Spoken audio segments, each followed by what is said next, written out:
चली लोगिन एगो पत्नी जे बारी अपना पति के का रिक्वेस्ट कर रहल बाली कि पैसा नहीं खे तो का भइल बा, लोने पे एगो फ़ोन ले ली कि हमने वीडियो बना के यूट्यूब पर, इंस्टाग्राम पर, फेसबुक पर डालल जाई। तो देखी वो अपना विचार के कौना हिसाब से रुआलो के सामने प्रस्तुत कर रहल बानी। हम रंजू राय रुआलो के हार्दिक स्वागत कर रहल बानी हमरा चैनल पे। आई लोग ढेर सारा प्यार दुलार के बात बनाई लोगिन। जे भी भैया दीदी हमरा चैनल पे नया बानी सब्सक्राइब करे के ना भुलाए लो, और जिहाँ लोग सब्सक्राइब कर ले बानी वहाँ लोग शेयर करे के ना भुलाए लोगिन। प्लीज़ प्लीज़ और प्लीज़ चली लोगिन गौर फरमाई लो, वीडियो के फुल वॉच करे के ना भुलाए लो। हे राजा ले लौना फोन माए गोलनवा पे मिलता, ये राजा हो ले लौना फोन माए गोलनवा पे मिलता, राजा ले लौना फोन माए गोलनवा पे मिलता।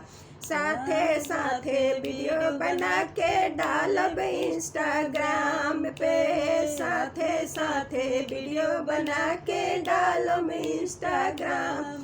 ये राजा हो ले लौना फोनवा गोलनवा पे मिलता, ये राजा हो ले लौना फोनवा गोलनवा पे मिलता।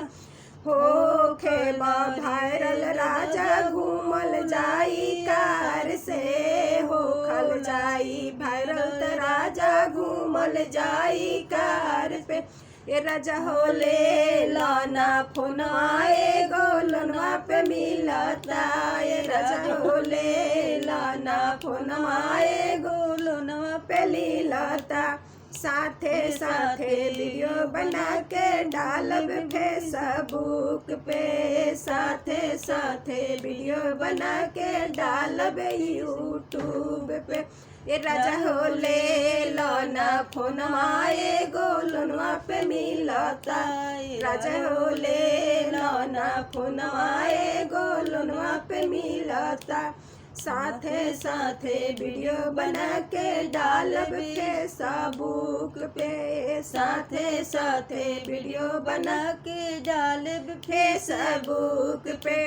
हो खल जाई वायरल राजा त घूमल जाई कार पे, हो खल जाई वायरल त राजा घूमल जाई कार पे।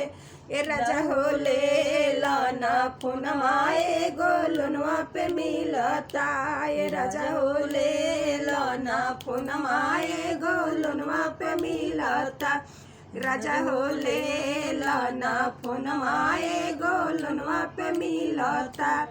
फिर वो लोग के फैमिली के जिकरा जिकरा फोन ना हो एगो लोन पे लेके जरूर इंस्टाग्राम पर वीडियो डाले लो, और जब वायरल हो जाए तो कार से घूमे लो, और हमरा लगे लिंक जरूर भेज देव लो कि हम सब्सक्राइब कर ले, शेयर कर दे। कैसन लागल गीत के प्रस्तुति कमेंट करके जरूर बताए लो। लोग से एक छोट सा रिक्वेस्ट बा।